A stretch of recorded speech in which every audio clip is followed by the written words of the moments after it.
Hello and welcome everyone on this official platform of Legacy IAS Academy. What if I told you that the future of Middle East, global oil prices, international trade and even the possibility of a wider war, it may have been hanging by a thread inside a luxury Swiss mountain resort. Yes, imagine this scene. On one side of the table sits the United States of America, the most powerful military and economic superpower. On the other side sits Iran. Yes, a nation that has spent decades resisting the American pressure, surviving sanctions and also isolation, covert operation as well as military threats. But now the atmosphere is tense. The world is watching. The stakes could not be higher than this. And a single mistake could push the entire region towards another devastating conflict. So as you can see the headlines here, encouraging progress, threats and snubs inside round of US-Iran talks in Switzerland. This is the headline.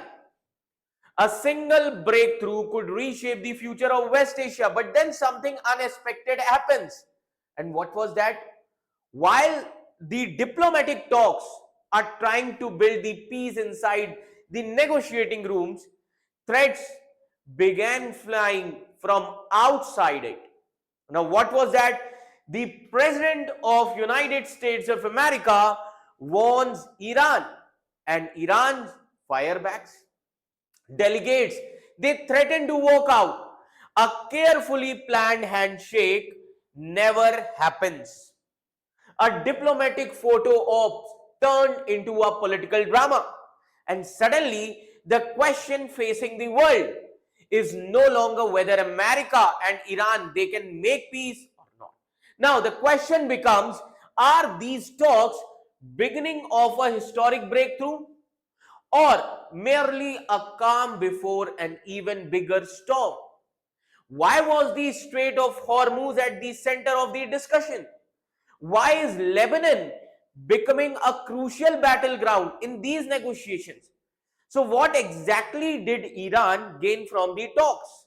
Why did Donald Trump's comment almost derail the entire process?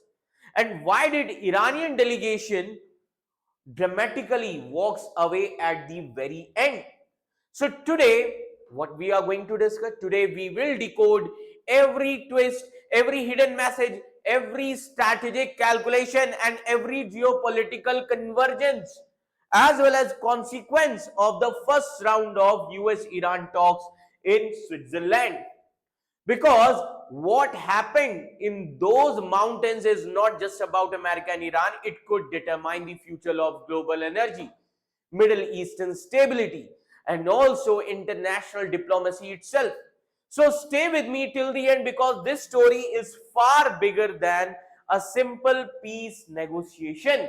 It is a story of power, it is the story of pressure, it is the story of pride, strategy, and a fragile peace hanging on the edge of journey. So now today we are going to talk about US-Iran talks in Switzerland. See, first you need to understand, just try to understand, imagine two bitter enemies who have been threatening each other for years, and finally they are sitting at the same table to stop this a dangerous conflict. But even while they are talking, they continue exchanging threats, warnings as well as diplomatic drama. This is exactly what happened in Switzerland between United States of America as well as Iran. Now the question here is, why did the talks happen? What was the reason here? See, the United States and Iran, they have recently signed a 14-point. They have signed 14-point MOU, Memorandum of Understanding. Okay, and this agreement created a 60-day window for both countries to negotiate and reduce the tensions in West Asia. Now the talks were held in Bergenstock, Switzerland. Clear? With mediation. Now mediation, who was mediating? Clear? Now try to understand. With mediation from Shehbaz Sharif, Pakistan, and Sheikh Mohammed bin Abdul Rahman Al Thani from Qatar region. Now, what was their goal? Their goal was simple: to prevent the another major war in the Middle East.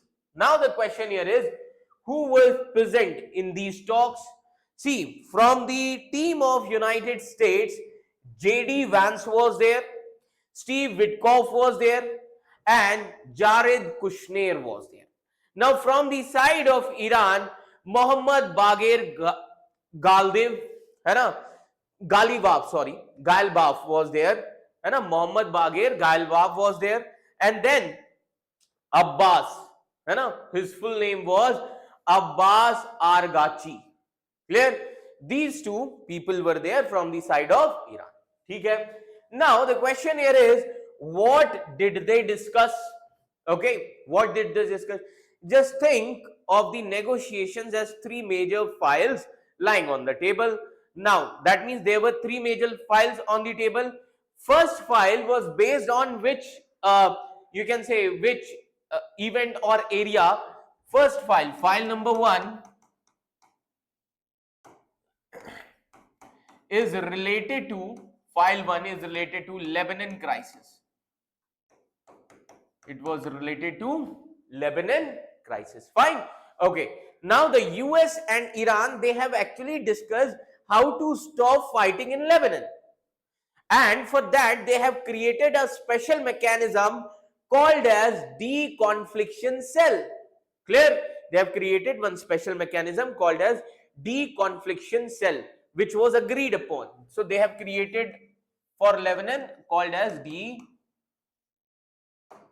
deconfliction cell. Clear? Now, what does it mean? Now try to understand what does it mean, deconfliction cell. So try to understand, if tensions rise in Lebanon, then this group, deconfliction cell, will communicate quickly to prevent the military clashes from escalating into a bigger war. And Pakistan and Qatar will help manage this mechanism. Fine. Okay. Now, second important file was based on Strait of Hormuz. Yes. File number 2 was based on Strait of Hormuz, as you can see here. Now, this Strait of Hormuz is one of the world's most important oil routes. Almost 1/5 of global oil trade passes through it. Recently, Iran has hinted that it could close the strait, and this worried the world because oil prices could skyrocket global trade. It can also suffer. Countries like India, China, Japan, Europe, they could face energy shortages. Now, the United States of America said it made good progress in ensuring that the strait remain open. Clear? So second file was based on Strait of Hormuz. Now the third file is based on nuclear deal. File number 3 is based on nuclear deal. Now try to understand that the United States and Iran, they also discussed Iran's nuclear program, international sanctions on Iran. They also discussed about monitoring mechanisms and also future dispute resolution systems or mechanism. So the official, they describe these discussions as robust as well as constructive. Fine. Now what did Iran get? Clear? What did Iran get? Now according to Iran, first thing, oil sanctions relaxed. Oil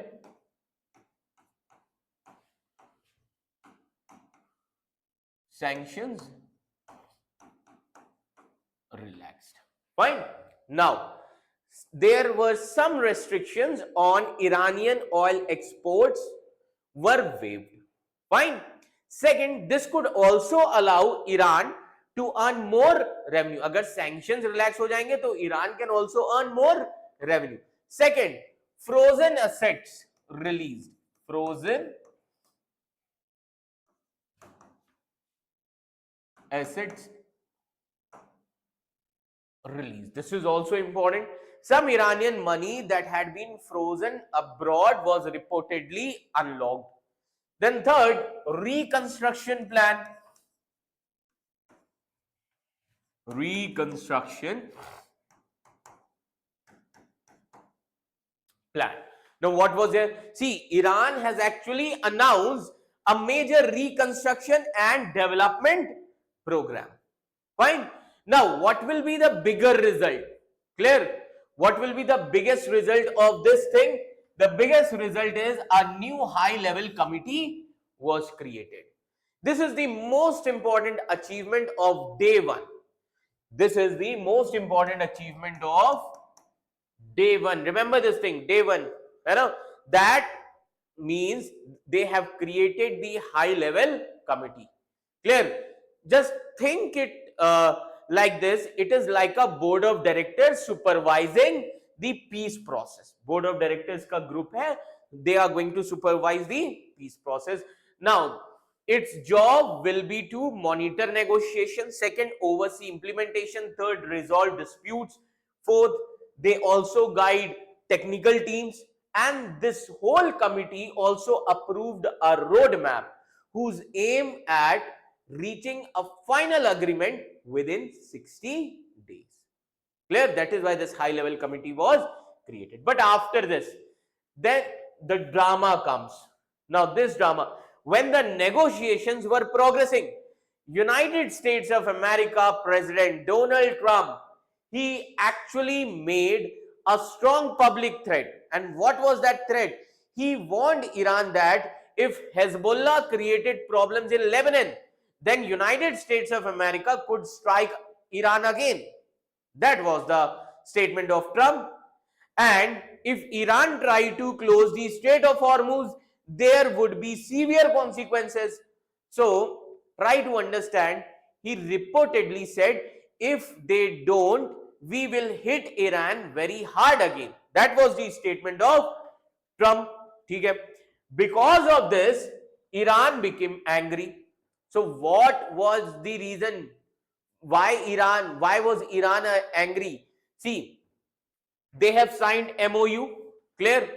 The signed MOU actually required both the sides to avoid the threats during negotiation. आप क्या कर रहे हो? Negotiation के दौरान धमकियां दे रहे हो ईरान को.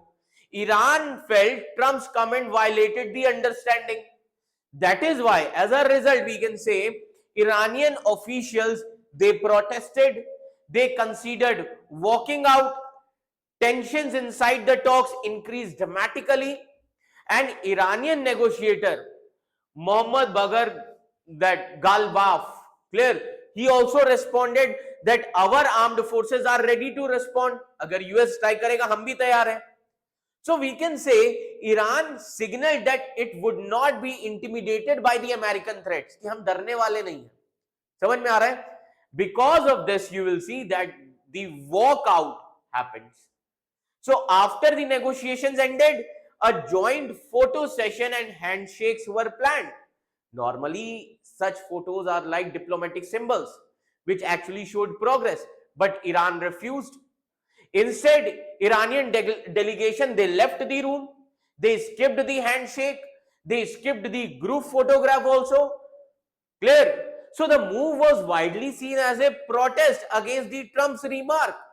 This actually showed that despite progress, distrust remains extremely high.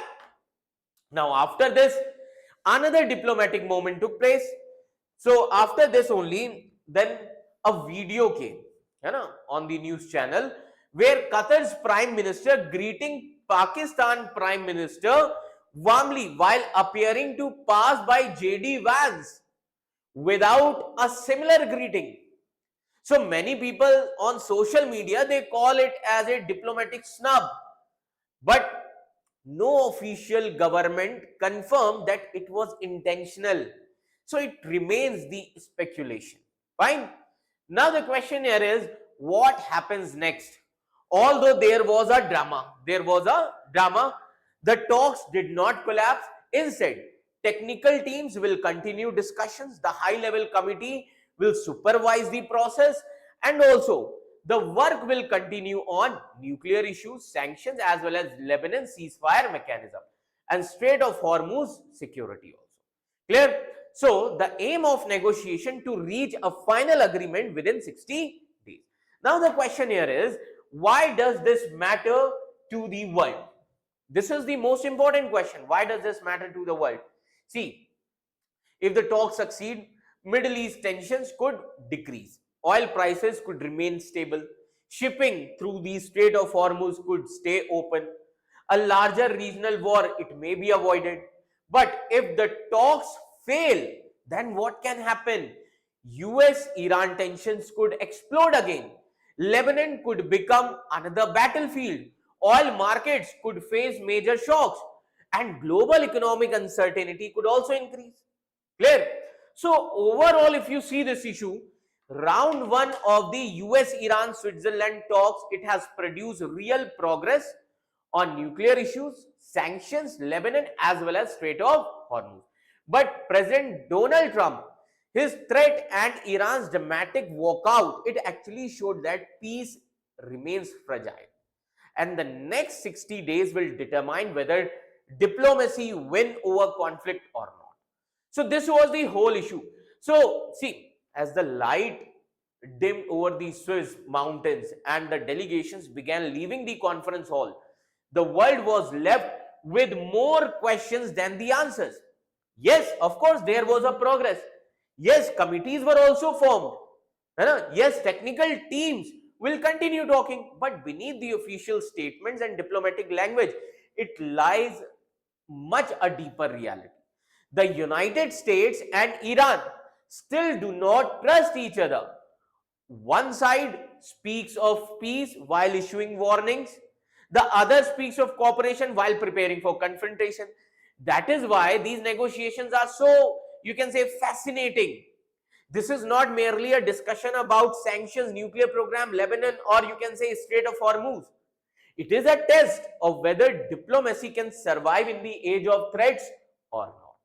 It is a threat, or you can say it is a kind of test whether decades of hostility can be replaced by dialogue or not. And perhaps most importantly, it is a test whether the Middle East can escape another cycle of war or not. So the next 60 days will be critical for everyone in the world. If the negotiations succeed, the world could witness one of the most significant diplomatic breakthrough of recent years. Okay, oil markets could stabilize, regional tensions could ease, and millions of people, they could be spared the consequences of another major conflict. But if the talks collapse, the consequences may extend far beyond Washington and Tehran. The shock waves could be felt across global energy markets, international trade routes, and geopolitical alliances. That is why the story is far from over. In many ways, we can say the first round of talks was only the opening chapter. The real battle is no longer being fought on the battlefield. It is being fought across the negotiation tables, diplomatic corridors, and behind the closed doors, where every word carries enormous consequence. So the world will now watch closely these things. Will these talks become the foundation of historic peace agreement or not? Or will they be remembered as a missed opportunity before a longer, or you can say a larger crisis unfolded? Fine. So the answer may emerge in the coming weeks. And when it does, it could change the future of Middle East and perhaps the world itself. Until then, the suspense continues. So I hope this issue is clear for everyone. Thank you so much for watching this video. So see you in the next video. We are going to decode other important events of world. So till then, you can subscribe our channel Legacy IAS Academy for more such kind of geopolitical videos. Thank you so much.